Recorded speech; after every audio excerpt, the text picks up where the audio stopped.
What's up, guys? Welcome back to another episode of the Rock Your Brand podcast. Today, we are going to be talking about 5 big mistakes that Etsy sellers are making after Q4.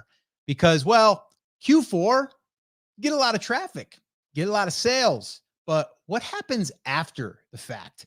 And what can we do to create steady sales? And is there things that we have to adjust? So there are some things that we've spotted. There's actually 5 of them, and that's what we're going to be covering here. We're going to dig into each and every one of these. But really, the way that I've seen it is Q4 is the busiest time of the year for just about every e-commerce platform out there. But can we create steady traffic and steady sales? I mean, that's what we want. So that's what we're going to be talking about here today. I do have some other things that I'm going to be addressing that will also help with what we're going to be talking about. But there's one thing in particular that we're going to be sharing out of those 5 that I really feel like is something that we all can do and we all should be doing. And it will really, really allow us to have what we call evergreen products or evergreen type of sales, not just Q4. Now, with that being said, is there anything we're going to do to beat Q4? Probably not. And that's okay because, well, Q4 is usually pretty insane. So that's what we're going to be talking about here today. Chris, how are you doing, man? Are we ready to rock and roll and dig into these 5? I think we are ready to rock and roll, man. And it's funny, you and I were talking about Q4 a lot during Q4, but now that we're in January, almost February, as of the time that we're recording this, that tends to get forgotten, right? And as we get into that every year, August, September, even into the beginning of October, which is technically Q4, people get really excited because traffic and sales start to ramp up. The problem is, especially for new sellers or people who are in their first year of business, generally speaking, is they come to start to expect that. So come the second week of January, unless you're in something, Scott, like the health and fitness space, that traffic really starts to die out, right? January is really when things kick off for health and fitness.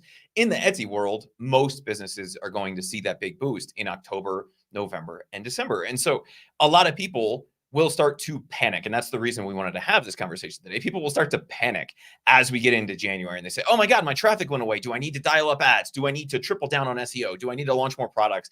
What is it that I need to do? And it's because they've gotten accustomed to that extra traffic and the higher conversion rate that we get in Q4 in those last 3 months of the year. So what we're talking about today are how to avoid those mistakes basically the rest of the year, right? We're seeing a lot of people making some of these 5 mistakes. So we wanted to share those today and make sure that you're setting your business up to be successful all year round, not just at the hottest part of the year. Yeah, no, I mean, I'm a big fan of capitalizing on that Q4 rush, but there's a lot of other things that we need to do. And well, we're just going to kind of dig in here. Now, before we do dig in though, Chris, we should let people know tomorrow is a pretty special day for 2 reasons. Number one, if you're listening to this on January 31st, well, tomorrow, February 1st, our first Etsy shop audit that we already pre-recorded is going to be airing on the YouTube channel. So if you're watching this on YouTube, well, make sure that you subscribe so you get notified when those new videos get released. And you can go ahead and have front row seat to watch our first Etsy shop audit of this series that we're doing. The second cool thing and exciting thing for tomorrow is we are doing our second batch recording private session. And if you guys don't know what we're talking about, basically we decided to record about 3 to 4 Etsy shop audits in a batch. So this way here, Chris and I can sit down for a few hours. We can knock through these and then we will go ahead and we will release them weeks and months down the line. So this way here, we're not needing to do an Etsy shop audit every single week, but we are going to be airing them. So we decided to create what we're calling the Backstage Pass Club, where we let people, the Backstage Pass Club members, we let them sit in on this private little recording session that we're doing. So if you would like to join us tomorrow or on a future one, you can head on over to brandcreators.com/club. And if we can throw that up on the thing there it is right there, brandcreators.com/club. If you go there, you can go ahead and you can join us for under $10. You can hang out with us. You can ask questions. It's our way of, letting you behind the scenes a little bit and getting to ask some questions and for us to be able to answer them. So if you're interested, brandcreators.com/club. We'd love to have you. All right. So with that out of the way, let's go ahead and dig in. I'm going to go ahead and pull up my notes because, let's see here. Let me go ahead and pull up my notes because I'm trying to be organized today so we can make sure that we cover everything. All right. So the very first thing, the very first mistake that we see Etsy sellers making, and we made it ourselves, so I'm not sitting here saying that we haven't made this, is waiting too long to plan for the next holiday or the next event. Waiting too long. Because here's the deal. If you're not ahead of the game, if you're not, and if you don't already have products because you're brand new and you didn't have stuff from the year before, well, you're really behind. So what we need to do is we need to start planning. So what would we be planning for in January 1st, let's say? What would we be planning for? Probably Valentine's Day. Okay. Now, not every shop is going to cater towards Valentine's Day. I'm sure there's something that you can create that's towards Valentine's Day, whether it's, something that is going to be a gift for a loved one, or if it's going to be something that's themed with Valentine's for whatever niche you're in. But that's a big mistake because if you're going to just launch something February 1st, too late. Okay. Now, I'm not saying you can't pick up a few sales, but we want to plan at least 30 days. And in most cases, we try to go 60 to 90 days out. Now, the cool thing is once you do this, once you're going through your first year, you're building your catalog, you're building your inventory. Okay. That's great because now, even though you might not have started right on January 1st, as my wife did, I was kind of saying to my wife, I'm like, don't you want a break? Like, give yourself a week. Like, she was already starting to plan Valentine's Day stuff. I think it was like December 30th. And I'm like, let's just chill a little bit, but she had ideas and she had, her creative juices were flowing and she wanted to get those out there because again, she knows it's a very small window because February is right around the corner. Okay. It's not like we're thinking to ourselves right now, like 4th of July or something, right? Like that's a little too far down the line right now to be thinking of, or even next Christmas. We want to be thinking about the next 1 and 2 events down the line. All right. So that's the big one. Okay. That's a big one. And that's something that we can all do. And what you really need to start doing is doing your product research. All right. Doing your product research. And you can be doing this months in advance. And you can even be like, if you spotted something for, let's say 4th of July, I would definitely make sure that you log that in to your little spreadsheet. Hopefully you have one, and you start to just put them on the shelf, but know, oh, I found this when I was doing my product research. Great. Shelf it. Right. And then when you're 90 days out, guess what? You're going to start launching them. So we're always thinking ahead, trying to anyway. And then we're trying to build out the catalog, because the one thing that we've learned is that if we put stuff up, add it to our catalog, things that are related to other products that we sell, because we're always focusing on the same niche. That's what we teach as well. Building a brand is now we have a greater chance for someone increasing their cart value, their order size. We've said this so many times. If we can get someone to buy 3 things versus 1 thing, let's go, right? Like now we're going from, maybe $25 sale to a $75 sale or a $100 sale. Okay. So that's really, really important. So that's one thing. If you're not doing it like right now, you need to start. Now, I'm not saying if you're listening to this on, February 1st, let's say, don't put anything out for Valentine's Day. No, I'm saying you can and you should, but it might be a little late as far as how much you would get in return. But the cool thing is that's being added to your shop, and you're going to keep it there, and it's going to be there for next year and the year after and the year after. So that's the cool thing about building out that catalog. Chris, anything you want to add to that? Anything I left out? Yeah, I think the biggest thing here is that we need to remember this is an all year round type of a thing. And we have a bunch of people, Scott, in the comments talking about what about Easter? What about 4th of July? What about this? What about that? And the same basic principle is going to apply. We're talking about being 60 to 90 days at a minimum in front of that holiday. Why is that? Well, the biggest reason for that, and you will know this if you've been hanging around in the Etsy ecosystem for any length of time, is that you have to be that far in advance to really get picked up, really get your footing into the organic search results here. And if we're not doing that, then we lose out on that. And to your point, Scott, you said, hey, Valentine's Day, maybe February 1st, which is right around the corner as of the time that we're recording this. What can we do?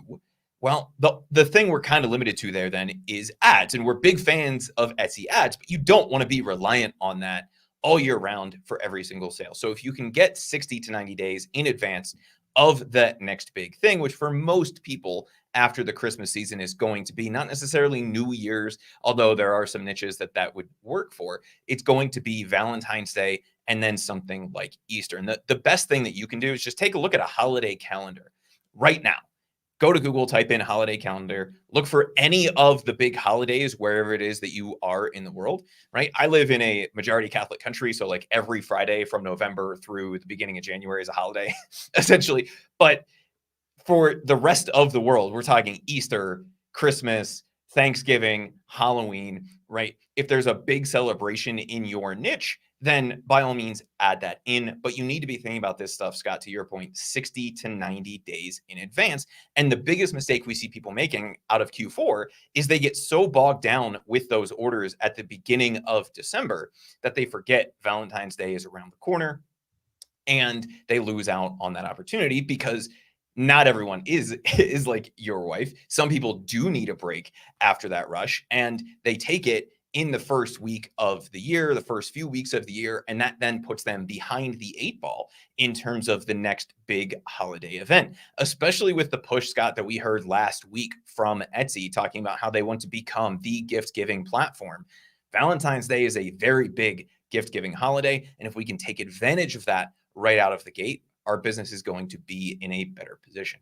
We shouldn't be expecting to have the same sales volume that we had in December, but it is going to be a nice little bump that will get us over that post-Christmas slump. Yeah, no, I mean, like you said, Chris, I mean, you could literally just go Google like the major holidays and then you can go ahead and get that. Inside of Everbee, also, there's a little area there that will show you all of the holidays, like holidays that I didn't even know were holidays kind of thing. So you could totally do that inside of the product research tool Everbee, which again, if you guys are not using Everbee, that's the one tool, like the one tool. And I did a whole video on like what tools we're using and what tools we used to hit $100,000 in sales. And Everbee was one of the three, right? Like, and really the other ones were more design tools. They weren't even like, tools to run the business. So if you guys are not using Everbee and the growth plan, I would definitely recommend that you do.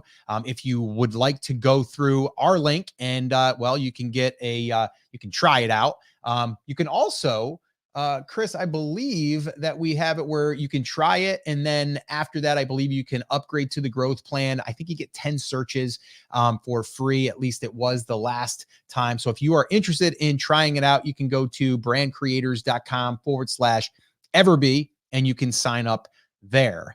And you can go ahead and start digging through to find those products and really looking and forecasting. They also have an inventory, like it's past inventory. If you go through like not just the current stuff, but the stuff that was in the back catalog, I think there's over like 26 million products in the Everbee catalog. I'm actually going to look real quick right now because 49 million listings in the entire database. So you can pull through and just start going through all of those, different products. And then you can also sort using the filters for maybe just Valentine's. Maybe that's you just want to find stuff for Valentine's Day. So anyway, brandcreators.com/Everbee. Yes, that's an affiliate link. Yes, you'll buy us a cup of coffee. And yes, we would appreciate it. So there you go. All right. So with that being said, let's move on, Chris, to the second thing. And this one here is somewhat similar because it's about products. Okay. But this one here is something that I don't think a lot of sellers do. And that is taking inventory of what you currently are offering, but you're not just looking at what you're offering, you're looking at what is the demand potential. Okay. That's a big one right there. And I want you to sit with that for a second, because you might be like, well, Scott, I've got stuff for Valentine's Day. I already put that stuff out there last year, and I might put out a couple more things, right? Or maybe you're thinking to yourself like, yeah, I've got some products that I think people would buy all year long, right? But do you know what kind of demand it has? Okay, so what I would do is I would look at the inventory that you have, and then I would start to look and see how many products are ones that give us a solid demand, a solid traffic stream. Here's the thing also that I would like people to start doing. Not all of your products have to have high demand. Okay. And I say high demand, it's going to depend on what your goals are. If you're like, well, I just want to make $100 a day, $3,000 a month, well, you need to figure out, okay, how many products do you need to sell in a day? Let's say that you need to sell 5. Okay. But you're launching products that are only getting, I don't know, 15 sales a month or 20 sales a month because you've done your research. It's not enough to hit your 5, right? So what I would rather see you do, and this is what we do, is you try to find those products, 3 to 5 at least, that are going to be bringing in the traffic. Okay. This way here, when you're going to run Etsy ads, if you are, hopefully you are, then you're going to drive traffic into your shop. Well, now when people get into your shop, into your store, they're now able to see the other products that don't have high demand. Okay. You see what we did there? We brought someone in with something that they're searching for. They're actively searching for. They want this thing. But now, because we're building a brand that is cohesive and it's got products that are related to each other, and, if you bought one thing, you might be interested in another because it's related, right? If you're selling, to the cat market, the cat niche, well, let's say that you have a cat blanket and then you have a set of coasters, or you have a sweatshirt and you have a blanket. Maybe the sweatshirt has a lot of demand, but the blanket doesn't. Well, if they get into your shop, they're like, oh, that's a really nice blanket. I'm going to buy that too. Maybe it's for themselves, or maybe it's a gift. Okay. So that's why taking inventory is really important. So again, after Q4, dust settles and you're like, okay, now let's evaluate, let's take inventory of what we have, what products here. If I was to pick 5 products from my catalog, what ones have the most demand right now? And those would be the ones that I would also focus my energy on to try to get the traffic to those. So this way here, we can get people into our shop. Chris, anything I leave out on that one? I think the biggest thing with taking stock or taking inventory, Scott, is most people get so focused on thing number 1 here that we were talking about, which is waiting too long for the next holiday event. And they don't focus on the rest of the year, because Q4 and Christmas and Thanksgiving and Halloween themed stuff sell really well during that time period. People get so bogged down in that being the thing that drives their account. Well, guess what? Q4 is 3 months of the year, right? There's 4 parts, there's 4 quarters, right? We have to think about what's going to sell throughout the rest of the year. And yes, we're going to pepper in some other holidays like Valentine's Day, like maybe the 4th of July, like maybe Mother's Day, Father's Day, right? If those apply to our niche. But we have to think about everything else. And every niche, every single market is going to have a few things that sell well throughout the entire year. And if at the beginning of the year, we can really figure out what those things are, start to create those listings if we don't have them, take a look at any of the information we have from last year and say, all right, I know this sells well with or without the Santa hat on it. So now I'm going to focus on the one without the Santa hat on it and start to optimize right now where those listings are in terms of conversion rate, where those listings are in terms of ads, right? Are we making sure that we're going in, testing and tweaking the keywords? Are we optimized on the search engine optimization side of this? Are we using the right keywords in the listing? Now is the time to do that so that we can take advantage of this in February through the end of September and not be reliant just on the holiday themed stuff that we're selling in Q4. Yep. I like it. Okay, so I wanted to address a question real quick, and this kind of has something to do with what we just talked about. So Joshua had wrote in and said, I've been on Etsy for about 3 months now, and I'm not doing great. I have a few sales, but most is from friends and family. I'm getting on average 10 views a day. So this is a perfect example of you probably are not looking at products that have good demand. Okay. And if you are and you're not getting traffic, then it's probably that you're not driving your own traffic, meaning you're not paying for any traffic. That's what a lot of people don't realize is like there's two things here. Number one, you're not getting traffic, you're not getting sales. If you're only getting 10 views, that tells me that you're not getting traffic from your listing. So this is either one of two reasons. Okay. Either one, you're waiting for SEO to kick in and give you views. It's not going to happen if you have competition that is getting sales and getting traffic every single day. So now you have to say, how do I get that traffic? Well, then you have to manufacture your own, which is then maybe even temporarily running Etsy ads. So this way here, you have a chance.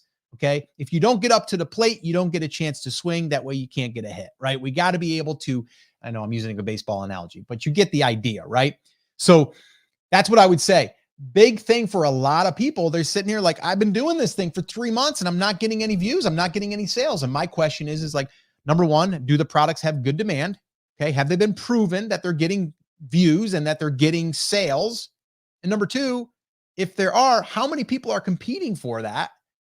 And you're probably going to have to start running some Etsy ads and get aggressive with your pricing in order to drive yourself up in the rankings. Okay. So anyway, just wanted to touch on that because it has to do with in-demand products or getting traffic and not knowing why I'm not getting traffic. So, Scott, I have a feeling you know where I'm going to go with this, but reading that again, he said, I have a few sales, but most are from friends and family. What are your thoughts on getting friends and family to buy your stuff? And is that part of the manufacturing of traffic that you were just talking about? Yeah, well, okay. So a lot of people think, okay, getting sales from friends and family is going to kickstart, right? It's going to get you a review, which is great. Okay. Maybe, does Etsy say anything as far as like you can't have friends and family buy stuff? No, they don't say that you can't do that because let's face it, if I owned a restaurant and I had friends and family come in, they're probably going to pay me, right? They're going to, because they know I got to run a business. So I'm not opposed to that, but I don't think it's a strategy that is going to take you from no sales to getting to your sales goal. Okay. So yes, could it get you a handful of reviews? Maybe, but I don't think it's worth it. So I personally wouldn't make that my strategy. Okay. The strategy needs to be get sales, but you have to first off figure out, do I have a product that's actually being searched for? And if it is being searched for, are they getting, are they making sales, other sellers? And if they are, how many are there? How many am I competing with? And then how do I get in front of these people that are buying their products? You have to basically get Etsy ads to start working for you. So that's my thoughts on that, Chris. Yeah, I think the concern I have with that is a lot of times when people are talking about using that as a strategy, it's because they read a post somewhere that says something to the effect of, do this, it'll help bring you traffic. Just post it on your personal Facebook page. What's the problem with that? There's nothing inherently wrong with that, except for the fact that in a counterintuitive way, you can actually be kneecapping your search engine optimization because one of the things that Etsy looks for is a through line in the types of things that people are buying from your shop and the other things that they're buying on Etsy, right? And so if you're sending somebody and it's the only purchase they've ever made on Etsy, yes, do you get some points for that? Absolutely. But if you have a repeat customer on Etsy who's coming and buying your stuff, or they're finding it through a natural process on Etsy versus you posting a link to a direct product, them coming there from Facebook or wherever and buying it, you don't send all of the signals that Etsy would see in what I would refer to as a natural sale, right? Something that happens organically within the Etsy ecosystem. And so you don't get as much benefit as you think you do out of it. And in a lot of cases, it can be detrimental because the only sales that you're getting are from those random people who know you and want to support you versus them coming from Etsy customers who have that buying history. And so I don't want anybody to ever think that it's totally against terms of service. And, if somebody buys something from your shop, that Etsy's going to shut you down because, they happen to be on your Wi-Fi one time, which used to happen sometimes in the Amazon ecosystem, right? After Amazon really cracked down on some of the friends and family stuff. But I would not be reliant on that. And I also would not be counting those as sales, right? Just internally in my own head. Yes, it's nice that we've made some revenue, but where did those sales come from? If it's coming from people I already know, right? My mom goes over, she's always going to support me no matter what I do. So I don't really want to count that in terms of looking at the statistics. What we should be really focused on is driving that highly qualified traffic using something like Etsy ads, and then coming back and making sure that we start to rank on the organic side. And the friends and family side of that can actually handicap us there just a little bit. So I don't want anybody to be overly reliant on that. Yeah, no, that's a good point. Good point. Okay, here's what I want to do. We're going to jump into the third mistake and the third thing that we need to also focus on.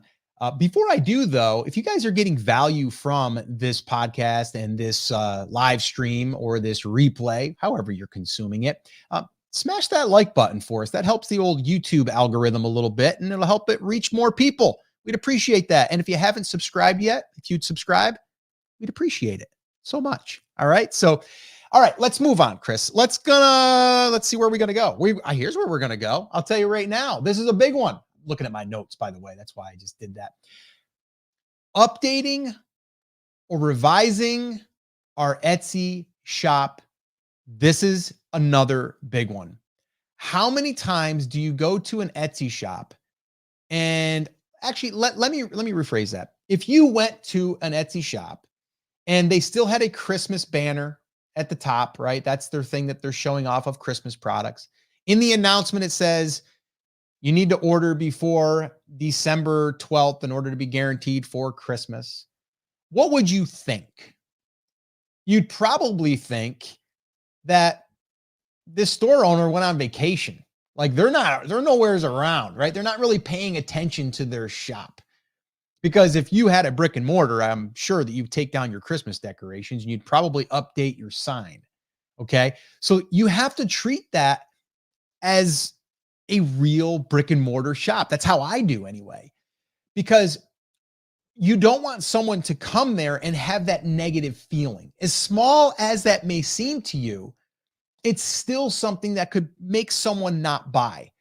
We just had someone in the comments ask, why they've had 170 views, which is great, but they've only had 2 sales. Okay. We can get into that in a little while, and we will fully answer this question, as far as conversion rate goes, because that's really what we're talking about. Let's say, for example, that was your numbers. You had 170 views and you had 2 sales. Okay. If I went to your shop and I saw that, I'd be like, well, wait a minute here.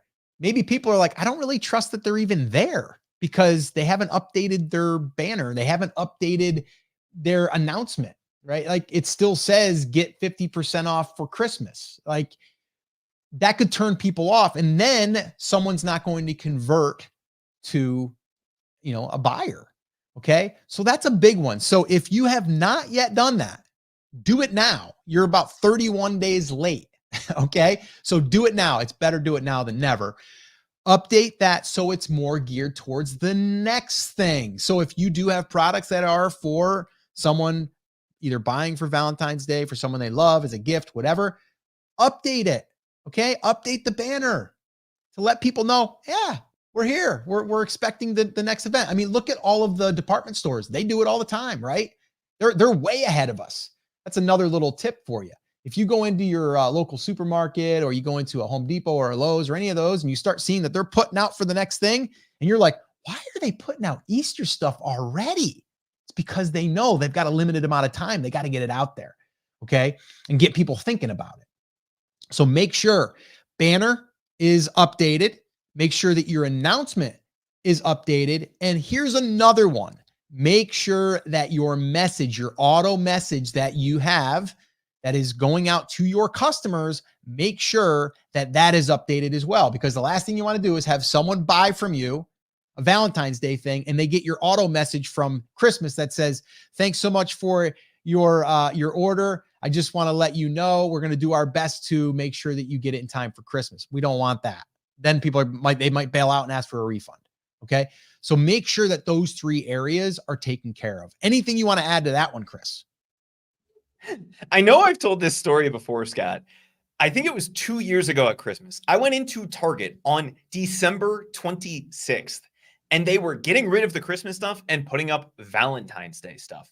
To your point, if you were going into a retail store, Scott, middle of July, 4th of July, and you saw that they still had a rain-soaked, sad-looking Santa outside that had clearly been sitting there since Christmas, would you not have reservations about going into that store? Because clearly they don't care enough to bring the Santa Claus inside. So they must not care enough about the customer service. They must not care enough about the quality of the products, any of those kinds of things. And it's really easy to miss this stuff, especially online, because we have a million other things to do. But if we're going to set anything that's not truly evergreen, like the away message or the banner notification saying you have to order before December 15th, we need to make sure that we're updating those. And I think that's something that we should take a look at, to Chris O'Connor's point over on Facebook, probably once a month, if not even a little bit more frequently than that. If you're going to put something in that is for Valentine's Day, for 4th of July, for Christmas, just go in a few days after, put it in your calendar right now to go in a few days after and update that message. It will take you 30 seconds. And it will help you on the customer service side. Scott, you just mentioned, you said that autoresponder message that may result in a refund.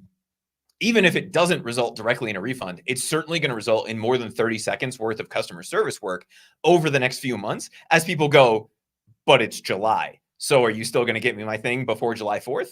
Right. And the time it takes to respond to those 3, 4, 5, 10, 15 messages that you get can be better spent on literally anything else in your business. So take the 30 seconds to go in and update anything that has a past deadline on it.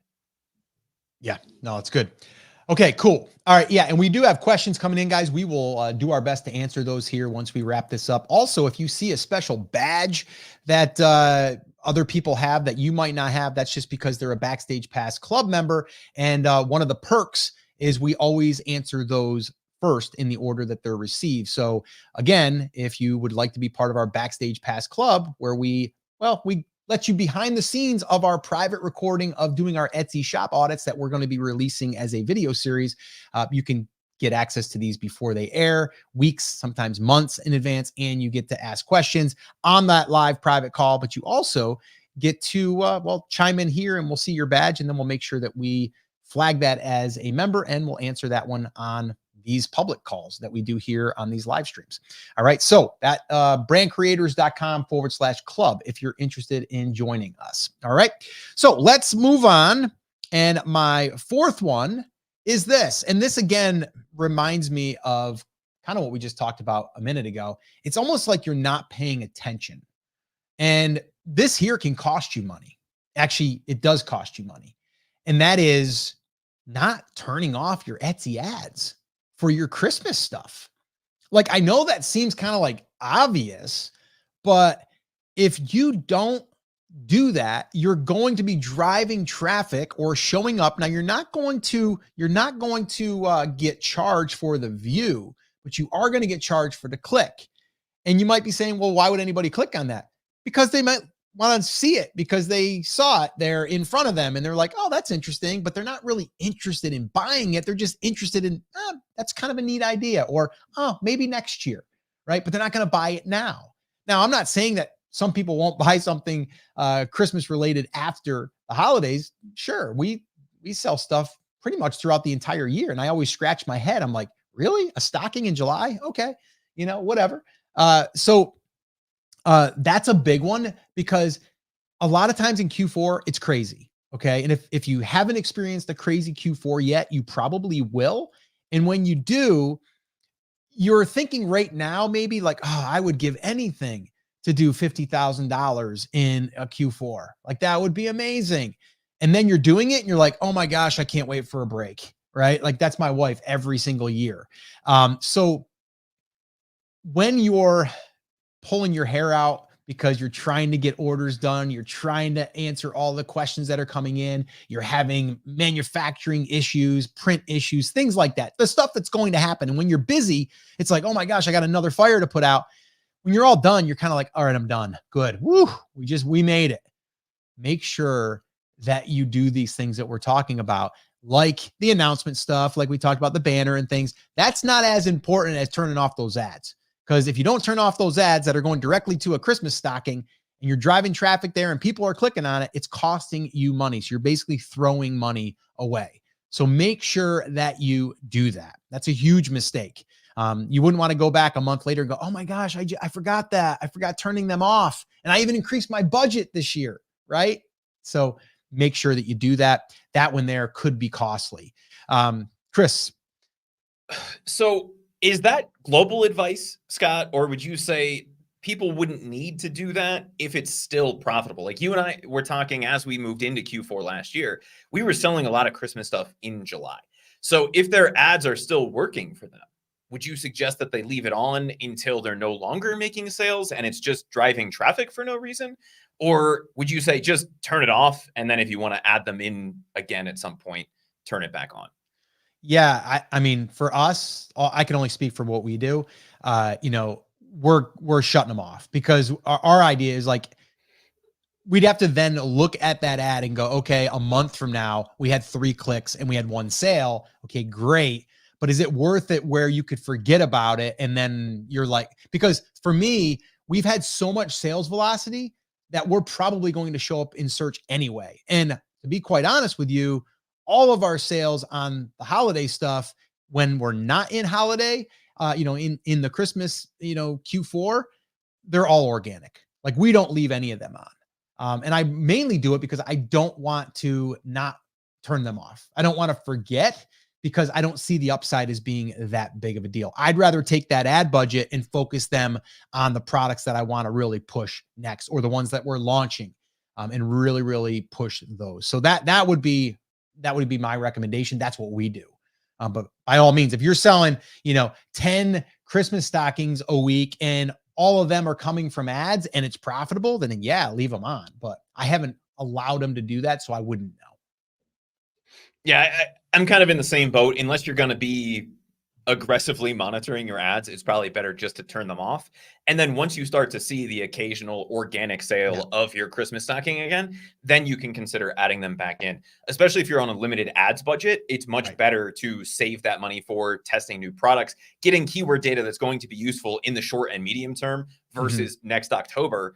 You're in a much better position. If you have an unlimited budget, by all means, right? Leave it on as long as it's profitable. But if you're working like most of us on a $5 to $15 a day ads budget, then I would suggest just turning it off like you were talking about. And then once we start to see those organic sales come back in, then we can bring those back into play. Yeah, perfect. All right. Number 5 on the list, and the final one, is you're just relying on SEO. And let me explain. Usually in Q4, there's a lot more traffic. So with that being said, you've got a greater chance of you showing up, getting more organic sales or getting organic views. The minute that we're out of that, traffic is going to go down, and it goes down on the entire platform, by the way. Like it's not just you, right? It's not just, individualized. It's the whole platform. You'll see a big drop in traffic because people aren't shopping for gifts for the holidays. Okay. But what I mean by this is once you're through, Q4, you might have gotten spoiled. You might have said, well, Scott, I didn't run any ads for Q4 and I did, fine, right? You could have probably did better if you did Etsy ads. By the way, we did more this year than we did last year, and we made more. Like we spent more on ads this year, we made more on ads, and we made more organically because we feel as though that was that flywheel effect. We won't get into that. But the minute that Q4 is done, you have to also realize it's going to take more for you to show up in the top search. Okay. It's not just going to be, well, all this traffic's there, so I have more of an opportunity. So my point is this, is you have to market differently in or outside of Q4, you have to market differently, meaning you can't just put up your product, optimize it, and then sit there and it's going to rise to the top. Unless you're the only one selling that thing, or let's say one of five, and uh, you're the first one to market, and there's a lot of demand for that product, and you're able to stand out. That's the only way that that's going to work. Now, we all know that's probably not the case because there's going to be a search term that everyone's going after, and now you have to compete with that. So now less traffic, still the same amount of people competing for this search and this product type. Now what happens? Now all of a sudden the eyeballs are spread out amongst all of these listings. Okay. So SEO, to rely on just SEO, you need to switch that to where it's like, okay, yes, SEO is important. Yes, I'm going to optimize. I'm going to do all that stuff, but you really need to focus on marketing. And part of that marketing is Etsy ads, pricing aggressively, not always, but maybe just for the first 7 days, the first 14 days, maybe the first 21 days, which I'm a big fan of, because we want to spike the algorithm to allow the algorithm to know we're selling more and we're getting more reviews and all of the things that can help us convert higher. Okay. So you have to get more aggressive with your marketing. And I'll tell you this right now, most Etsy sellers, I probably should do a poll. Chris, we should probably do a poll, and we should probably see how many Etsy sellers are running Etsy ads, how many Etsy sellers are using email marketing, right? We should do a poll to see, because I would be willing to bet that probably, I would say there might be 20, 30% of people doing Etsy ads. And I say turning them on like more than just like, oh, I'm going to advertise one product. I mean, like, you're getting aggressive with it. I also think that it's less email marketing. I bet you it's less than 10% that's doing email marketing. So these are things that now that you know this, you can actually take advantage of it. Now, I'm not saying you got to spend $100 a day on Etsy ads. You don't, because again, there's not a lot of people competing for that traffic. Okay. Not as many, because people don't want to pay the money, or they say it doesn't work. Etsy ads don't work. And then what happens is they turn them off. They don't realize that they might have gotten 2 sales. Those 2 sales got them 2 more reviews. Those reviews now help them convert higher to an organic visitor. And now you start to snowball. Okay. So that's my thoughts on that. But the big mistake is we're just going to sit back, let the Etsy SEO gods take care of us, and we're going to wait. And guess what? Probably going to be coming back to one of these lives going, I launched 3 months ago and I've only got 14 views and I'm not getting any sales. Why? That's probably why. Just saying. Chris, you want to add to that? Yeah, it'd be great if you got on camera. That'd be good. There you go. I don't know why I'm not in the studio anymore. I think the biggest problem that people seem to have when it comes to thinking and talking about SEO is that they don't understand what SEO actually means. People think what SEO means is the process of getting traffic. Traffic is the result of good SEO. There's really only 2 things that you control when it comes to SEO in the Etsy ecosystem.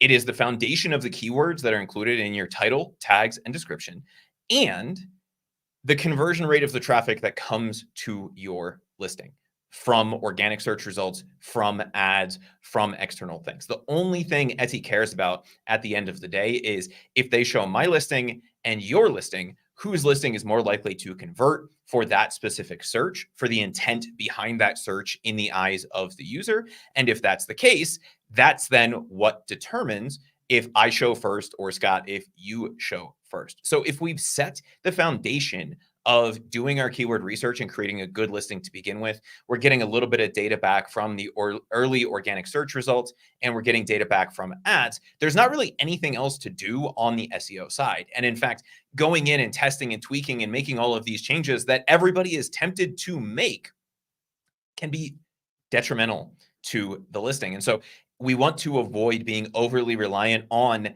SEO. What we're talking about here is more of the testing and tweaking, right? Set your foundation and then focus on the marketing side of this. Focus on driving traffic, focus on ads, focus on building the email list, and focus, Scott, on customer service, which will result in more sales and higher cart values over time. Don't get in, test, tweak, play with your listings.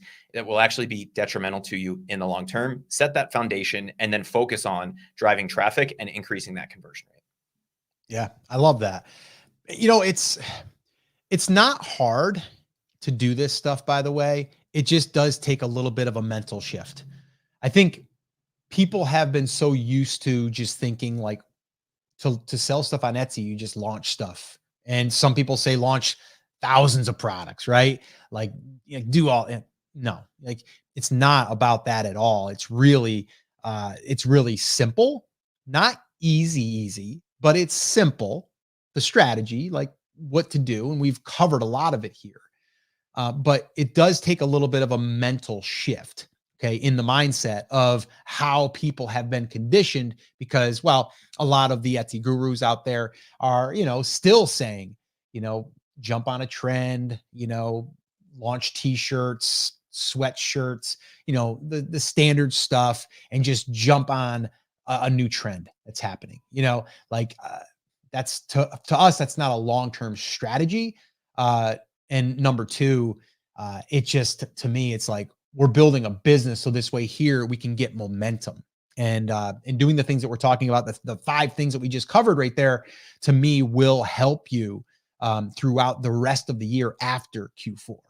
All right. So with that being said, we have some questions, but I also have 2 things that I want to discuss. One of them is going to be a strategy, okay, on how to get steady sales post Q4. All right. I'm going to break it down so this way here. I mean, we covered a lot right there, but I want to kind of make it more condensed, kind of like distill it down a little bit so you can walk away with 3 areas. So let's go ahead and let's dig in. So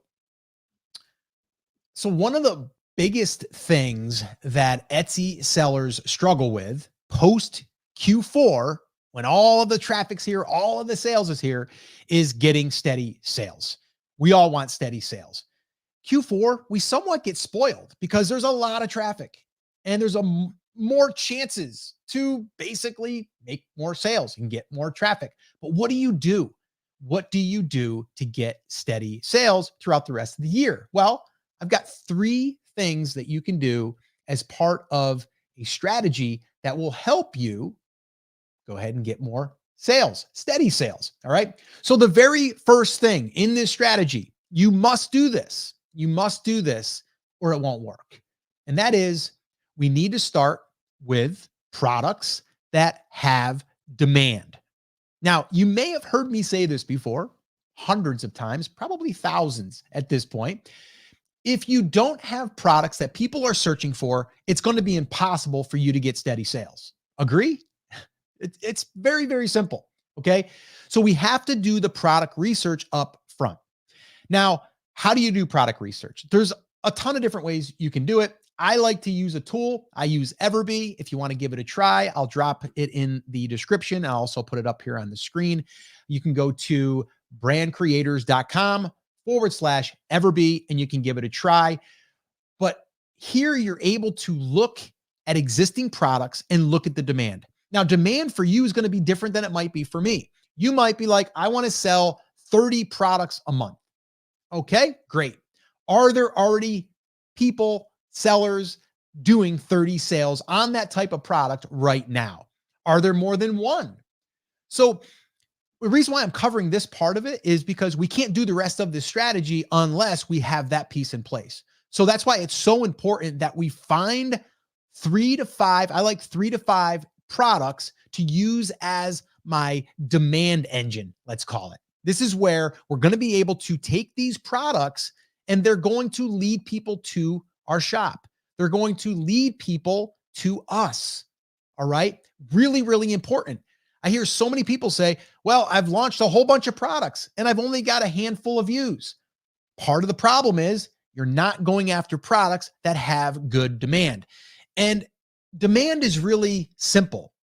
are people going to Etsy searching for the thing that you are selling? Very simple.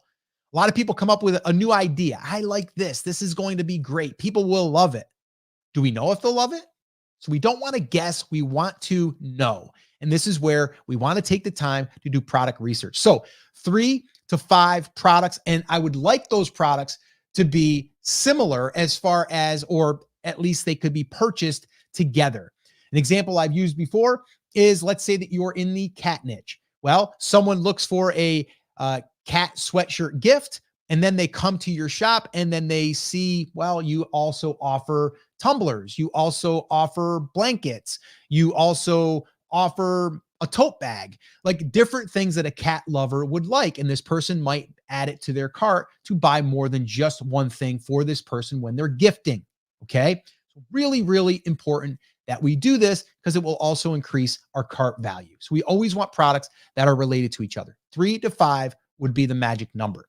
Moving on to the second part in this strategy.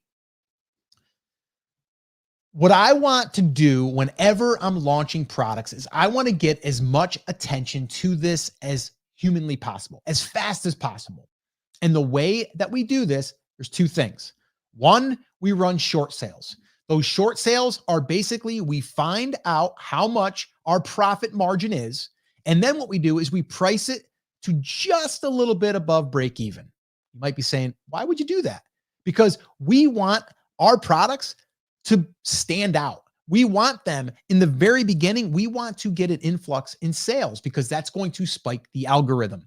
Now, that's part 1 of that. Okay. This is the second part of the strategy, but there's 2 parts to the second part. All right. Now we're saying short sales. I like to run sales for 7 days or less. So let's say 7 days, we're going to run this sale. The cool thing about that is we immediately, when we're running a sale, we're going to start showing up into different areas of Etsy because Etsy will now promote sales, right? If people are looking for sales, you're going to show up. So another opportunity to show up organically.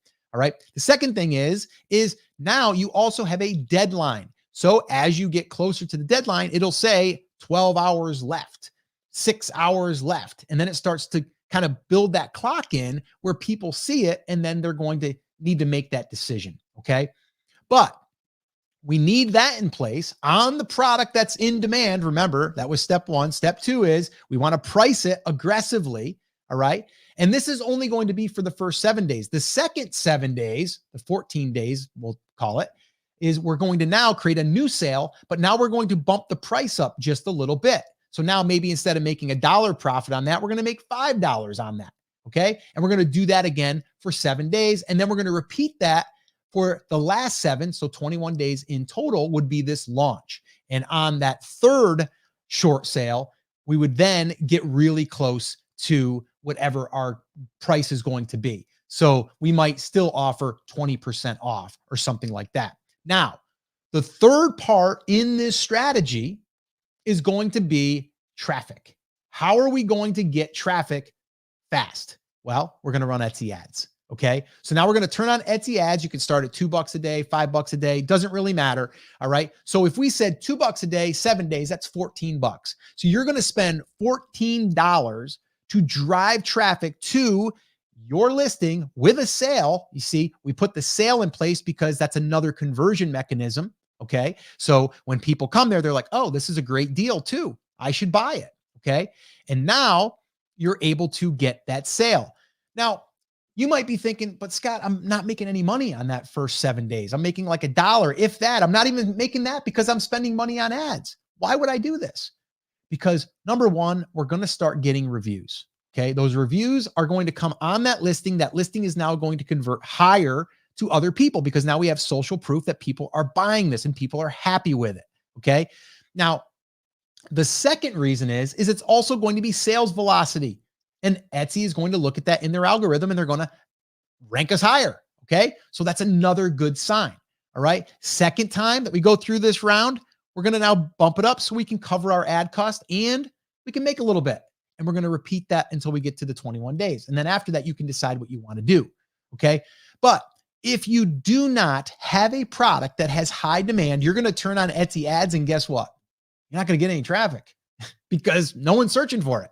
And that's also a good way to test to see if that product, in fact, has demand. Because if you turn on ads and you're not seeing impressions, you're not seeing views, there's probably not enough people searching for that. All right. So that is the 3-part strategy to basically get steady sales post Q4. Chris, is there anything I left out that you would like to add to that? The biggest thing there is understanding and mastering demand, the demand side of this. When we're in Q4, Scott, it's like 2013 online, right? You can put anything up and it will sell.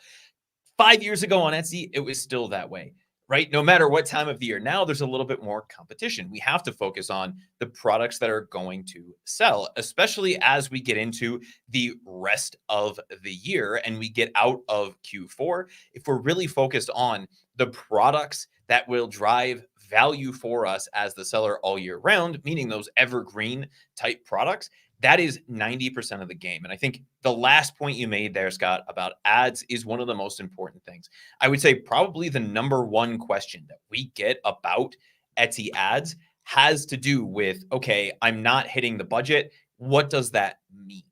And that means there's not enough demand for the product, at least right now.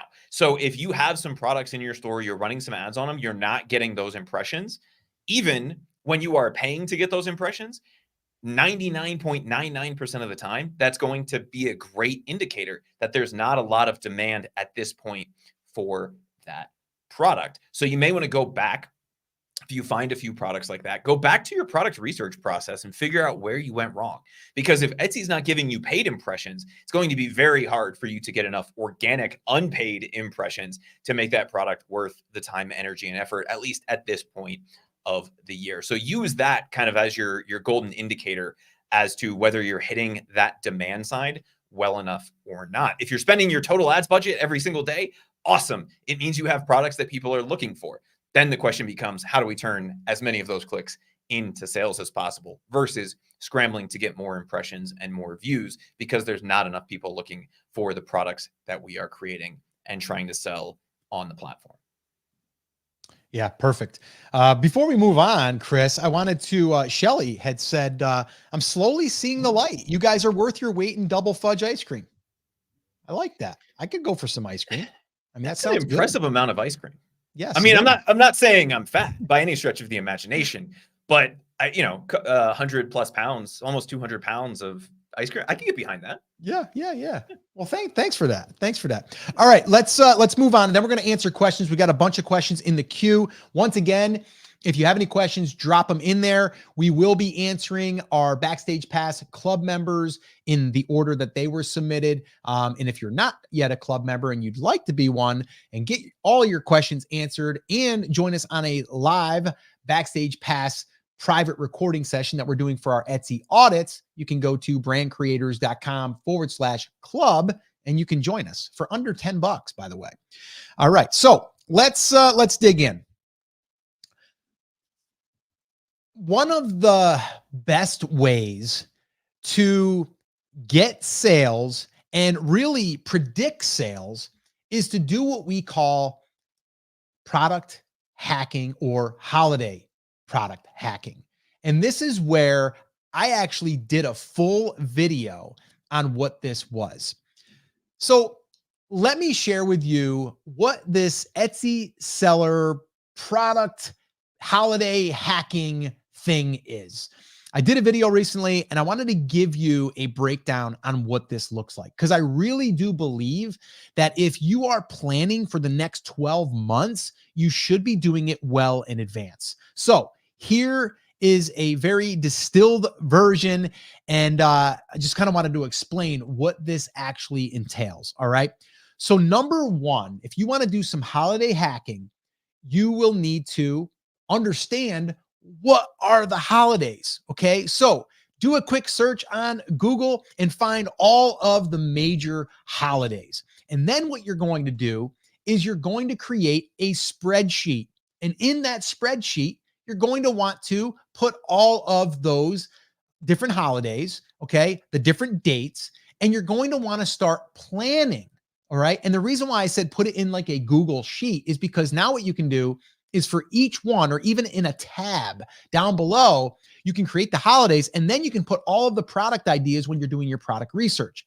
Now, that's like step one. We need to do the planning, and we need to do it well in advance, because I always want to put out products well in advance, 60 days, 90 days even. We were actually launching Christmas stuff in July. Yeah. And we were selling them. And in August, we were selling Christmas stuff. Okay. So it pays to do the research ahead of time and then start planting seeds. And what I mean by that is, a lot of times people will think 30 days is enough time. It's really not. What we want to do, let's say 45 to 60 days, we want that product to reside in our shop. And then once it's there, we want to allow the algorithm to get us indexed. Okay. It's going to find our listing. It's going to index it in the Etsy catalog.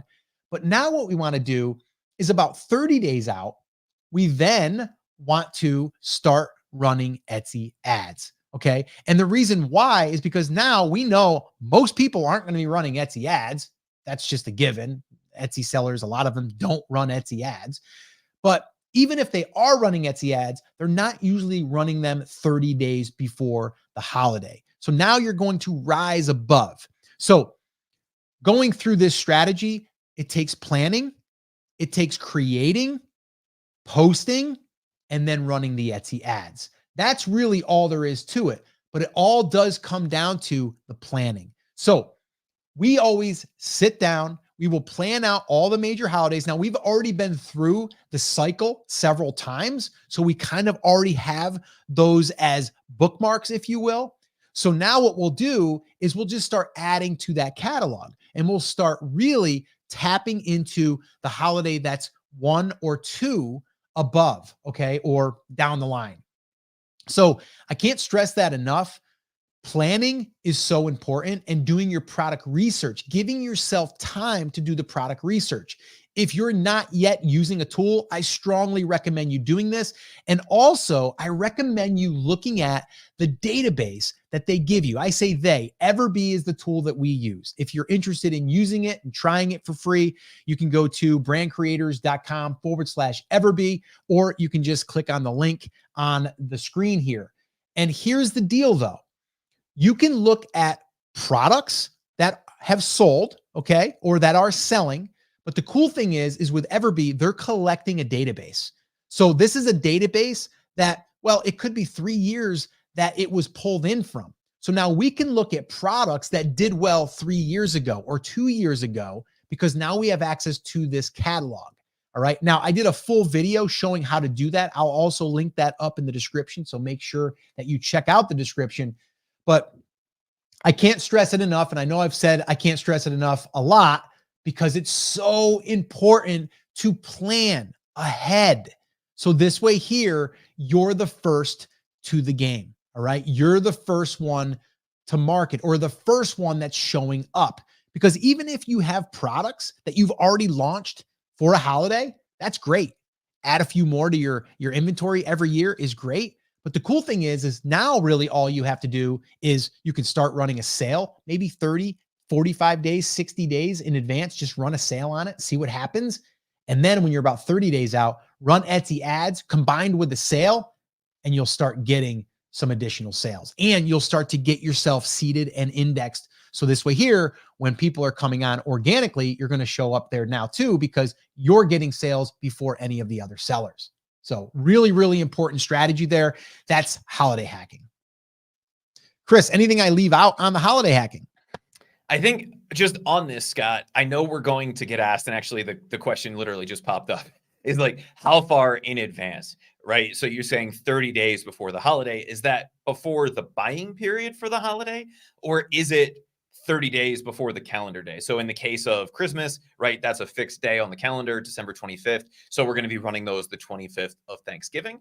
Or should we be really focused on that time period before the buying period starts, which for things like Christmas can start as early as basically Halloween? So what are your thoughts on that in terms of shifting that window, depending on the holiday, to the buying period versus the calendar 30 days? Yeah. Well, I think it's important to understand that, yes, we don't want to fit. Okay, let's say, for example, it's Christmas, right? And our cutoff was the 12th, right? That's my cutoff. That's where I'm taking my 60 days back or my 30 days back, right? Because after that fact, yes, I could still sell, but I'm pretty much saying there's probably not a lot of people that are going to be buying because they feel like they're not going to be able to get it in time for Christmas. So you have to almost think about the holiday and thinking about shipping, how long before they can get it. If they're buying something, if they're going to wear it for themselves or give it as a gift for, like, say, Valentine's Day, and they don't give it or they don't get it until 2 days before Valentine's Day, could they not wear it to work? Could they not put it out for decorations in time? So you have to think about those things. And I think a good rule of thumb is like 2 weeks would be my cutoff, something like that. That's where I would backtrack from or plan from.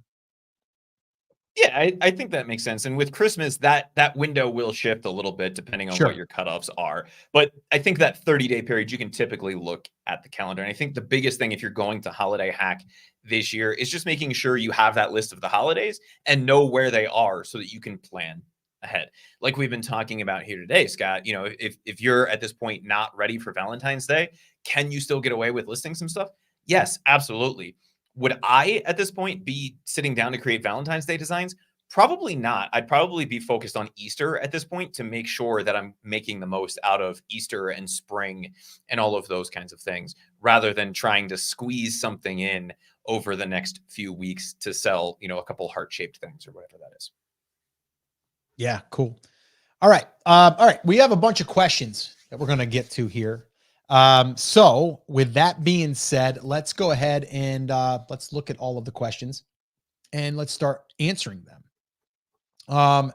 We have, looks like Shash says, I have listings that got 170 visits, but only 2 sales. Okay, that was the one that I was addressing earlier. So my thing here would be this. Number one, you had 170 visits. Okay. And then I would say also, like, what was that time frame? But you're a little less than what is that, Chris? You're a little less than 1%, right? If we did that, so Yeah, 100 a little more than 1%. Yeah. or a little more than 1. I'm sorry. So is that good? It's not terrible. Okay. And, could you get 2 or 3%? Yeah, probably. So then you'd have to start looking at, okay, did you recently get a negative review? That could be hurting your conversions. What on your listing could make people not want to buy or not sure if they want to buy? Do they need more images? Do they need more models that it's on to make them see what it looks like?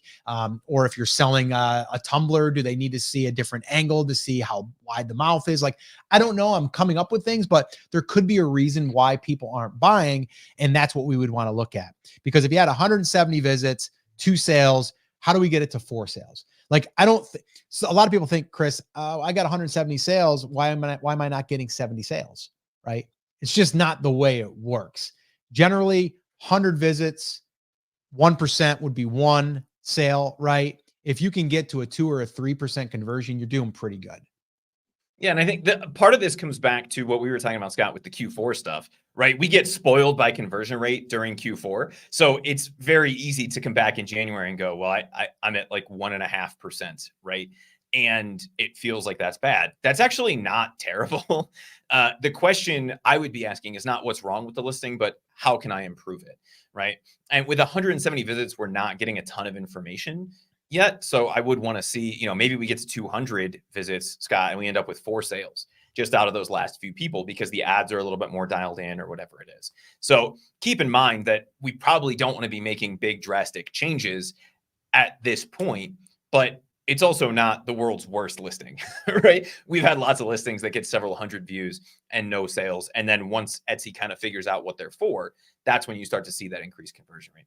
But what I would be looking at is if you're running ads, take a look at that keyword data, see if there's anything useful in there that can help you, and then make some small tweaks. And Scott, I know we have a question further down, and I wanted to bring this one up to you. It was in direct response to something I was saying earlier about not constantly tweaking your listings. So Every said, what's wrong with tweaking your listings? What are your thoughts on going in and making small changes all the time based on 200, 300 visits that you're getting? What are your thoughts on when and how people should tweak their listings? Well, again, I think if we're talking about tweaking your title, that's got more of an impact, I think, on your search. So if you're already showing up in search and you have a title that is allowing you to show up in search, you a lot of times don't want to mess with that. Okay. Now, if you're adding to it, like maybe you're taking off some filler words that you put in there because someone told you, or you listened to us and you heard that, you shouldn't use like, words that don't really help describe the product, that someone doesn't really care about, or someone that's not searching. But if it's a main keyword, you don't want to play around with that too much, because then you get re-indexed by Etsy and then you shuffle around in the rankings. So that's the main one. If we're talking about your images, you have to give stuff time. That's the other thing, right? Like, let's say that you're running ads and you're like, I think it's my images. I got to change my image. I'm going to go ahead and change my image and see if my clicks go up. And then you change the image and you wait 3 days and you're like, yeah, it didn't help. You didn't give it enough time, right? So a lot of times it's, number one, if it's title, we don't want to disrupt where you already are placed if it's in a good location as far as your ranking. Secondly, is you need to give it time in order to see if what you did actually, in fact, has helped, right? And conversions are going to take, like, if you're looking to see like if something helped and you only had, let's say that we are talking about, getting your click-through rate higher, where people are actually seeing your listing, your thumbnail, and then they're clicking in. And let's say like right now it's like at a 0.5%, but you want to get it to at least a 1 or a 2%. You have to give it time. You can't just get 50 views and go, why didn't I get more clicks, right? You're probably got to get, like, as far as impressions go, 1,000 or more in order to say, okay, I think we've got enough here to say this didn't work or this did work. So do you feel the same way if the opposite thing happens? If we have 50 impressions and we're now converting at 20%, do you still feel that way? Or would you, at least in your mind, say, yeah, that probably worked? It could have been a fluke. It's easy to say. It could have been a fluke, right? Like, right. Yeah, I mean, it's got to prove itself. I mean, Chris, you and I, we've seen this happen. We're like, we've run, paid ads on other things, and you get all excited when you have a good day, and then all of a sudden the next day it's not so good. So you have to give it time. Like, I think I would feel the same thing. I would be like, that was a great day, but can we do it again? And then you'd wait the next day and be like, yeah, we did it again. We got 50 clicks and 20 sales. Great. Like, we're exaggerating. There's no way that's going to happen. But if that was the case, I'd have to wait and see that happen 7 times in a row before I was convinced, right? Because I'd be like, something's got to be wrong here, right? I think Facebook is notorious for this with Facebook ads, right? You and I, we would launch a new ad, and it's like they give you sales or whatever you're trying to convert for the first day, just to keep you spending more money. You're like, oh my God, we got 10 sales for $2. And then for the next 2 weeks, nothing happens, right? You're like, that doesn't make any sense. So it's very, very tempting to jump in, especially up front, and say, I made that change. I got a bunch of sales. I'm just going to leave it and then not come back and evaluate. But you do have to compare apples to apples. And Scott, I think that's one of the main reasons you and I today especially have been harping so much on understanding evergreen demand and launching products that have demand all year round. Because if it takes us 8 months to figure out if a change we made worked in terms of conversion rate or in terms of our SEO, right? We came in, we did play with the title or the keywords, and it takes us 8 months to get a few hundred impressions, then we can't really ever test or tweak anything. And if we have higher demand products that are getting a few hundred or a few thousand impressions in a much shorter period of time, then we can come in and we can actually know if a change we made makes a difference or not. We're not saying don't ever test or tweak anything. What we are saying is be careful of what you test and tweak. And if you're making big changes, especially title changes or big description changes where you have lots of keywords, that's where you want to be really careful. And you don't want to be going in and making those changes on a daily, weekly, or I would argue even monthly basis, unless you have a ton of traffic coming to that listing, because it will result in Etsy not knowing where to put you for longer periods of time. Yep. All right, cool. We got to knock through. We got a bunch, Chris. So I'm going to try to knock through some here that won't require too much here. Let me go with Robin. When you find an item in Everbee that is close to yours, you use the same title and tags, bring people to your item or change. Yeah. I mean, are they trademarked? If they're not trademarked, why wouldn't you? right? Like obviously these are keywords that people are searching for. So yes, I would. Like if you're selling a cat lover sweatshirt and they're using cat lover sweatshirt, why are we going to change it? Right? It's not trademarked. It's what people are searching for. So as long as it's what people are searching for and it's not that person's brand, right? It's not that person's trademarked word or something. Then yeah, it's fair game. Like, why not? Like, we're trying to fill the search with our product or with something that that person would want because they search for it. That's it. So yes, keep it all the same. So let's go ahead and Chris wants to know any examples on how to organize a spreadsheet. Very, very simple. I mean, I wouldn't overcomplicate it. Just in Google Sheets, like I said, just create like either sections inside of the spreadsheet, giving yourself enough fields, or better yet, use tabs at the bottom of the spreadsheet. And then that way there you can kind of fill it in. So that's, I'm not a big like Google Sheet guy, but I do use it occasionally. And when I do, it's very, very simple. Just keep it simple as if you were just to write it in a notepad.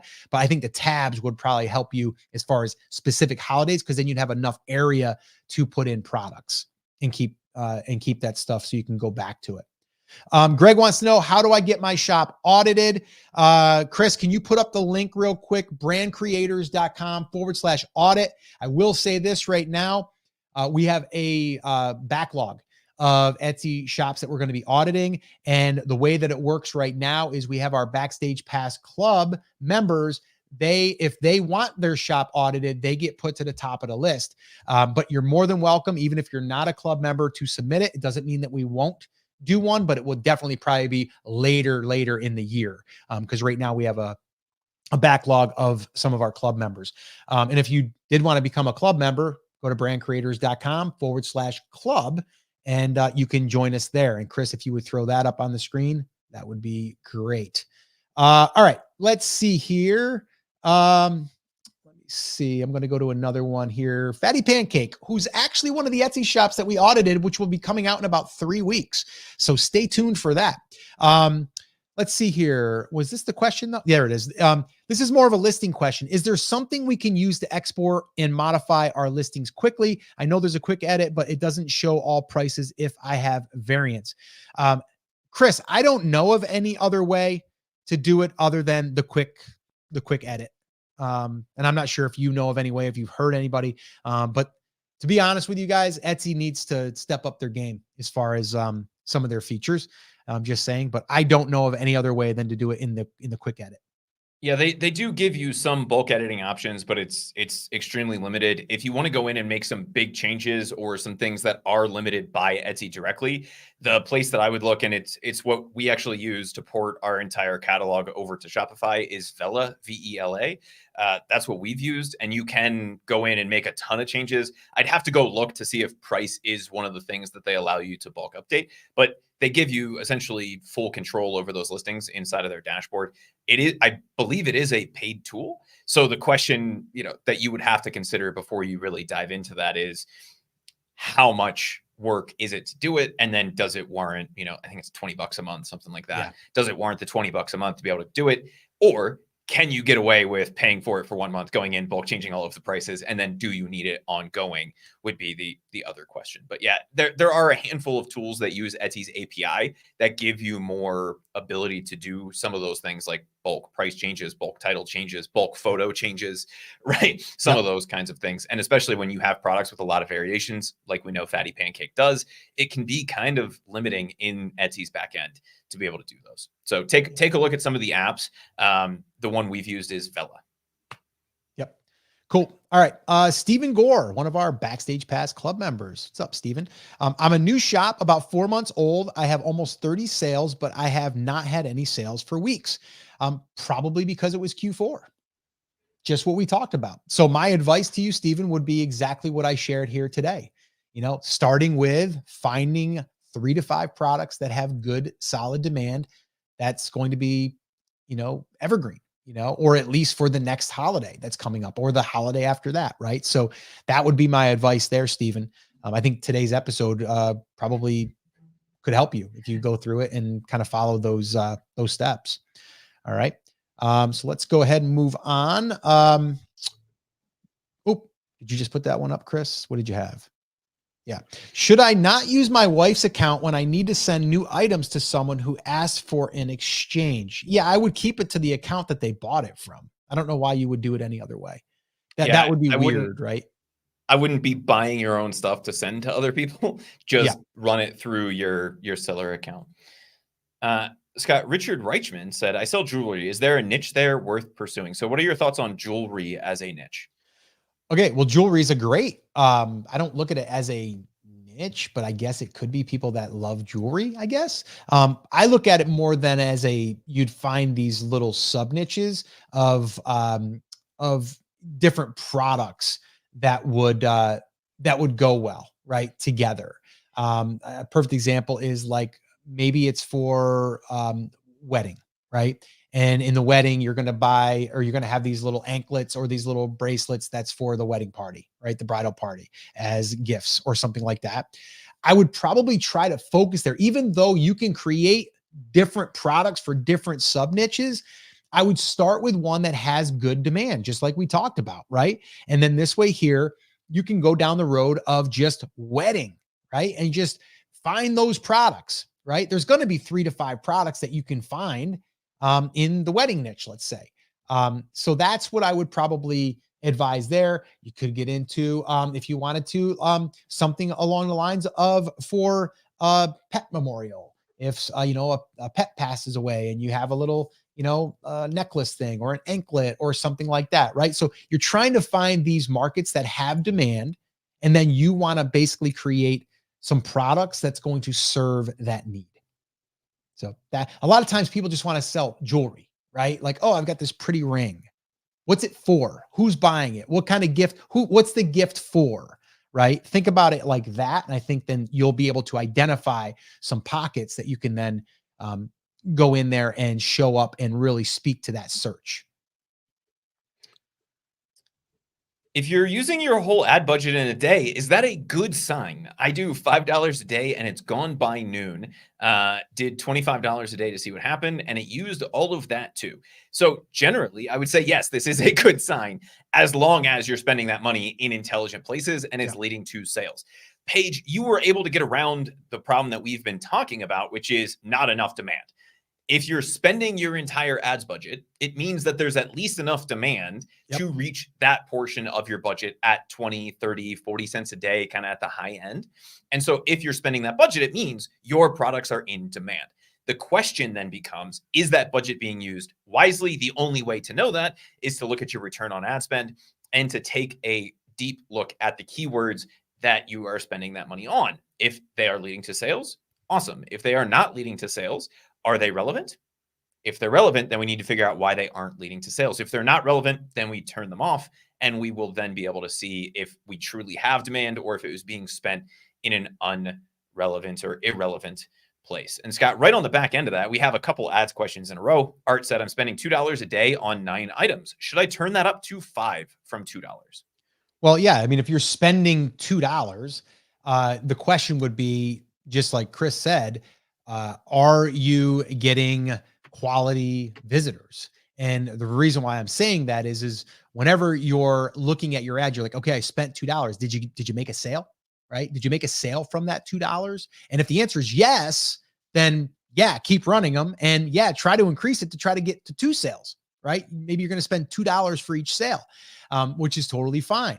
Okay. But if you're getting the clicks, right? Because the only way that you're spending $2 is if you're getting a click. It's not from a view, right? It's from a click. So that means people are going there. If you're not getting a sale, now we have to ask the question, okay, how many clicks was it? So for $2, let's say it was, I don't know, let's say that you got 5 clicks from the $2. Okay. Well, that's not really enough to make a huge decision either. Okay. So you'd probably want to let that run until you get to 100 visitors, right? Spend the money to get to 100 visitors. And then you can say, okay, out of 100 visits, and however much you spent, what was I able to make a sale? And then you can start to look at, okay, why isn't it converting and things like that. But you also want to look at is if you're getting those clicks and you're getting no sales, then we have to look at what keyword drove them there. And if it's a keyword that doesn't make sense or it's too broad, well, then we got to turn that one off and then let the budget only focus on the keywords that are relevant. Scott, along those same lines, our buddy Pedro wanted to know, he said, I've had ads on for 5 days, $5 a day, great budget to have, right? If you're just getting started, $2 to $5, perfect range. Yep. I've had 1,141 views, 14 clicks, 0 sales, and I've spent $358. So the cost per click here is good. We're around 25 cents if I can do math on the fly. Somebody corrects me in the comments. Is this enough views or clicks to make a decision based on the conversation we've had earlier? Probably not. The question would then be, Pedro, on those 14 clicks, go in, start to look at that keyword data and get a better understanding of where those clicks are coming from. Again, walk through that same process of, is this keyword relevant? If the keyword is relevant, leave it. Awesome. If it's not, go ahead and turn it off at this point. If you're selling a tumbler and this, you're showing up for a wine glass or something, there's no reason to ever leave that on. So go in and turn that off. But what you're really going to be looking for is once you get a few hundred clicks in here, what does that start to look like? And if you get up to that 50 or 100 click range and you're still not seeing anything and you're still spending that 25 cents a click, it can feel like you're behind the 8 ball. You're really not. You just need to dive in and look at the keyword data and understand where that stuff is coming from. So I would say good job so far. Keep up the good work. Start getting in and on things that are relevant. You can't really make the leave it or cut it decision, but for anything that's not relevant and you will see that stuff pop up, go ahead and turn that off already and then come back in about a week, do the same process over and over again and start to really sculpt those keywords. Darlene wanted to know, Scott, she said, on a setup for a promo code for your shop, do you put an end date for the duration and do you use an order minimum?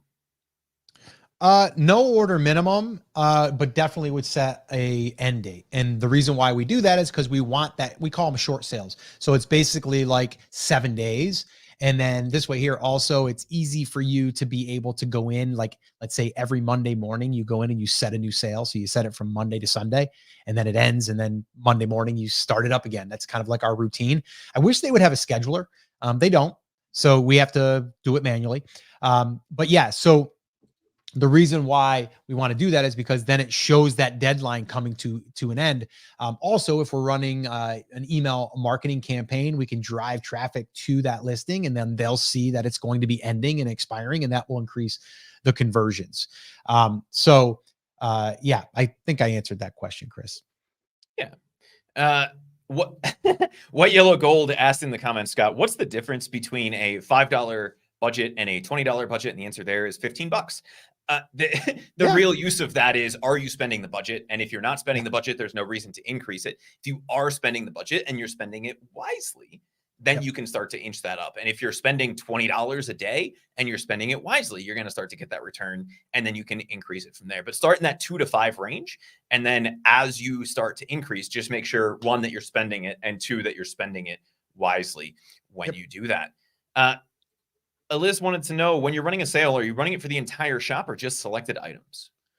Generally, it's going to be for selected items because, like I had said, you're going to have products in your catalog that aren't high demand or people just aren't searching for. But those are there for when someone comes in your shop. So we don't want to pay for those people because there's not a lot of traffic there and they're not looking for it, right? But if they see it, they might be interested in it. So you would say, well, why wouldn't you pay for an ad then? Because I want the other ones to do the heavy lifting for me because I know that people are searching for them. So whenever you're running Etsy ads, you want it to be very, very closely matched to what they're searching for. All right. So no, we do not want to run it to our entire shop. We want to run it to the products that we feel have the best chance to reach the people on a search. So this way here, it's relevant and they're more likely to convert. And also the people coming into our shop are going to see our other products. Rosemarie said, so you're turning off ads as holidays pass. Yes. If you're spending on holiday specific stuff, unless you have something that's just, a 20-to-1 return on ad spend for some unknown reason, right? You're selling 20 stockings a day in July, then turn it off. And then as we start to see the traffic come back to those holiday listings and the sales come back to those holiday listings next year, or I guess this year technically, right? Then we will start to turn those ads back on. Art by Flynn, Etsy is is optimizing your shop for gifting live right now, which I feel like I should watch as a new seller. I'd love to be part of the shop audits tomorrow. Well, Art by Flynn, it looks like you are a Backstage Pass member, so you are going to be part of those live audits tomorrow, and you'll get to see that before anybody else. Scott, is there anything people should be concerned about here in terms of how Etsy is optimizing for their new gifting feature? What have you seen on this so far, and do you think this is really going to impact the way that people create and optimize listings? Yeah, no, I don't think there's really anything other than, and there's no proof of this right now, we're just kind of surmising, but if you have gift somewhere located in your title or in your description or in your tags, there could be, and I'm saying this, I don't know, there could be something that's pulled in because they say it's AI, which we all kind of laughed at. It's basically just a search feature or a filtered behind the scenes, coding thing that they developed. Sure, there could be some AI to it, I guess, some automation, but I do believe that if you want to show up in those, one thing that we should be doing is we should be letting them know, right? Like letting them, the algorithm and the gift, AI, we want to let them know that we're actually a gift, right? So I would say that would be my only thing that I would say is if your item could be giftable, you probably want to use the word gift or giftable. I think personalized also would probably lend itself to a gift. So that could also be something in there if it is personalized. So that would be my advice as of right now. Yeah, and the thing that's interesting about that is that's exactly what we would have said 2 months ago. Yeah. If you had a giftable listing or a personalized listing. Yeah. So that process really hasn't changed. And, it's yet to be seen. Although I think I sent you a news story at some point this week, or you sent it to me about the Super Bowl ad that they're doing. Like everything is geared around this right now because they think they can really stake out their place in the market with this. That is yet to be seen. And if it will have a long-term impact on anything, we don't really know at this point. But if you're using the right keywords and you're targeting the right people with your listing, you have nothing to worry about because all they're doing is walking people to the correct search result for the thing they're looking for, right? Once you get through their cute little interface that they have, which is really nice. It is nice. By the time you get to the show me more things, it's really just filters on top of filters to get people to the search results that they're looking for. So we have to think about the optimization on the back end the same exact way we would if it was being done by a person. It's just they're more likely to actually arrive at that point because Etsy is guiding that experience and removing the you don't know what to type into our search engine to get the thing that you're looking for portion of that. Yep. Pennies to Riches says, I have a newer shop, 9 sales total. Awesome. Should I do ads now? My bigger shop is older and has 80 sales. I use ads on that one. Does that affect anything? So I'm a big fan, and Scott, I think you are too, of turning ads on from day one to get that keyword data, to get the early traffic, and to get the early sales data into the account. There's no reason you have to wait until a certain landmark other than you have one product listed in your store to start running those ads. Did I miss anything there? No, I'm with you. I think if you sit around and wait, you'll probably be sitting around waiting. Like, so it's, you said your other shop, you're running ads, you got more sales. It's kind of the same thing, right? So I would take with what we talked about here. I would even go and maybe listen to the 3-part strategy there for getting sales and steady sales, because that does require also having the Etsy ads turned on. So we're a big fan of running the Etsy ads to get that ball rolling. Harrison wanted to know, does anybody know a good POD vendor to sell wall arts in very nice frames? Some of the Printify people have frames, but they're of marginal quality. So they're not of bad quality, but you're never really going to find somebody who does a frame shop type frame job, right? You're not going to get like a really nice walnut frame on something from print on demand. But some of the other print on demand providers that are more art focused, somebody like a Gelato, may be a good place to look for that. I've never had any issues with the Printify stuff personally, but most of the framed stuff, at least that I'm aware of on Printify, is going to be like the framed canvas. So it's going to be the canvas kind of in front of the frame. And it is a fairly generic frame. Something you would want to look at is just digging around. If you're looking for a very specific look, like a classic art style frame, you would have to do a little bit of digging there. But I know Gelato has a few other options there as well. Shashmas says, how do I update my listings to each holiday without changing the title and keywords? Should I duplicate my listing for each holiday? So Scott, if a listing is not holiday related, should we even be doing this? And if it is holiday related, what would the process there look like if it relates to more than one holiday? So maybe it's Christmas and fall, or Christmas and winter, I guess would be a better example. I would want to see what the upside is. And again, I'd want to look at, like, are people actually searching for this holiday? If it is, then yeah, usually you're going to be putting that towards the tail end anyway, right? Whatever, perfect Christmas gift, right? Or perfect Easter gift. If that is the case, then I'd be putting that on the end.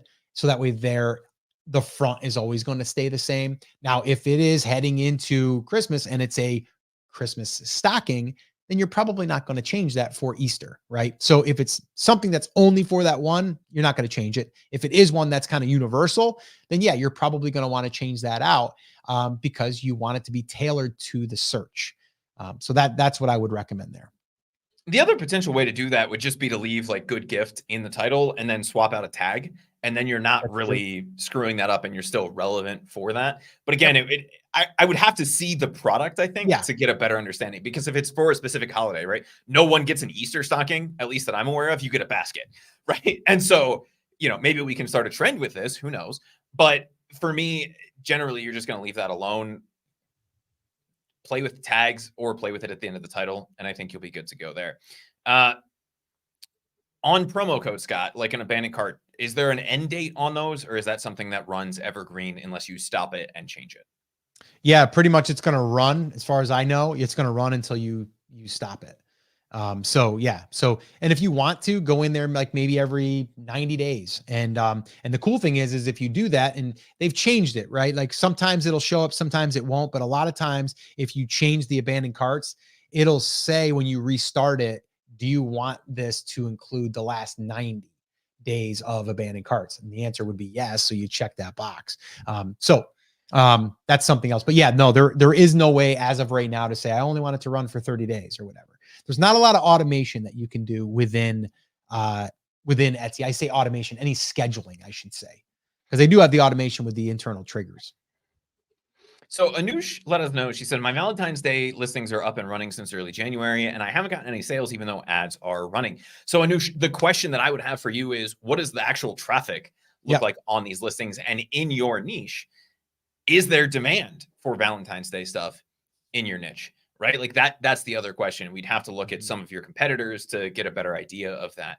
But just because we have a holiday, and this I think is one of the important things to note, just because we have a listing for a certain holiday, if the niche doesn't necessarily care about that holiday, it doesn't mean that we're ever going to sell anything there. Right. Right. So if I made happy Battle of Majorca Day stuff for my fishing niche, no one's going to know what that is. And Scott, you probably don't know what that, like, unless you live in Colombia, you're not necessarily going to even know what that holiday is. I have no idea. Right. And so it doesn't apply to anybody. And just because we make it doesn't mean that it's going to be a thing. So I would want to know what the traffic looks like when we got them up. Are we, we are running ads, but are we getting impressions? Are we getting clicks? Are we actually getting eyeballs to the listing? That's going to be the most important part, no matter what we're talking about here. Ania said, I have 430 listings. I started in September. Awesome. That's a lot of listings in 3 months or 4 months.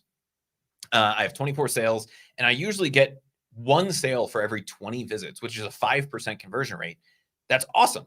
And so the question would be, what are we doing there on those products? And how can we, without having to create another 400 listings, duplicate that success? So what I would want to see you doing, instead of creating another 430, is see if you can figure out which listings you have that are leading to those 24 sales, creating variations of those, maybe putting that design on a different product, or just figuring out what that through line is inside of your niche that's leading to that high of a conversion rate, which is absolutely attainable. And if you're still getting that in January, that's awesome. White Gold Yellow said, when you launch a new product, should you turn off all other ads and focus 100% on the new product? Or are you just adding that into the existing advertising budget that you have? Yeah, generally we're going to add that in because, again, it's going to fluctuate as far as like how much traffic is being pushed to those other products, because not every product has the same amount of demand. But if you wanted to focus all of the budget and all of the attention to that one, then I would just think, I would increase the budget, right? Like I would just increase the budget, because what's going to happen is if you're increasing the budget, it's going to allow it to get more views and get more clicks. If you don't do that, it's going to restrict it. And it's going to try to allocate according to all of the listings. So personally, I would roll the dice. This is me personally. And I'd say, I'm spending $5. I'm going to spend $20 and see what happens. Right. And see if I can't, because immediately you're going to see, I mean, if you have that much demand on all of your products, you should be selling, right? Like, and for most cases, you're not going to have all products that are going to have that much demand. So I would say just dial up the budget, let that run for 3 to 5 days, see what it does, and then kind of go from there. You could always turn everything off and run everything to that one, but I don't see the point unless you're not willing to spend a little bit more on the Etsy ads. We had one last question sneak in here from BB and Gem, who said, if I have a shop that's already doing well with organic traffic, is it worth turning on ads for just my best sellers? Would that be helpful, or is that going to screw up my organic traffic? What are your thoughts on running I don't know ads for how listings that already would rank screw well? up. Yeah, I don't know how that would screw up organic traffic. If anything, it's going to increase sales velocity on those organic traffic sources, because you're selling even more, right? And I mean, the only thing that would limit would be is if you don't have enough buyers, right? So I would test it, and the only thing that's going to happen is you're going to spend some money and you're going to see the data and you're going to go, oh, I'm not converting as good as I thought, because it's paid ads, because maybe organic is better than paid. Even if it is, I don't know how that wouldn't benefit you. You've already proven that these products are selling, so why not add gas to the fire? That's how I look at it. And like let's ramp it up. So yeah, I don't know how that would hurt you. If anything, it would help you. You'd probably increase sales, which would then also increase organic. So Scott, I'm gonna give you a little bit of a heart attack and take you back in time here for just a second. Okay. So imagine you're in 10th grade, right? Okay. And the teacher gives you the option. They say, okay, you can study, you can take the test just once, or you can take the test twice. Would you rather take the test once or twice? Twice, of course. Right. The same thing applies here. You have 2 chances when you're running ads to get that click, to pass that test for the user. And so in my mind, there's not really a reason to ever not run ads, even if we rank well on a keyword, with the exception of if we see that all of our sales on that keyword are coming from ads, or, it's eating up all of our budget and we want to spend it other places, then maybe we turn it off and we rely on the organic and consider turning it back on if we see our sales drop. But I always want 2 chances. I always want 2 bites at the apple. I always want to be able to retake the test if I miss something the first time around. And so I would leave that on. And Ready to Craft said, Scott, when you guys are talking about turning off a keyword, do you mean delete it from the list of keywords that the item has? No. What we're talking about is going into the ads manager and turning it off. So they will actually be, once you get some impressions and clicks on different keywords, different search terms people are typing in, they'll have a little toggle that you can turn off. It doesn't mean you can't rank for that organically, but it does mean that they'll deprioritize and stop showing, at least in theory, that ad for that specific search term. So do not remove it from your listing. That will stop you from being able to show up at all. What you want to do is just remove it from the advertising campaign. Cool. All right, guys, that is pretty much going to wrap up this live stream. But I did want to remind you that, Chris and I are going to be showing up again tomorrow privately with our Backstage Pass Club members to do 3 Etsy shop audits. And we're going to be doing these back to back to back.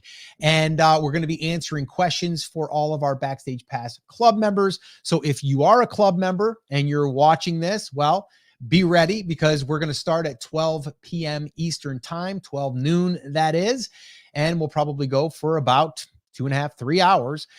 If you would like to join our Backstage Pass Club and you're not yet a member, you can join.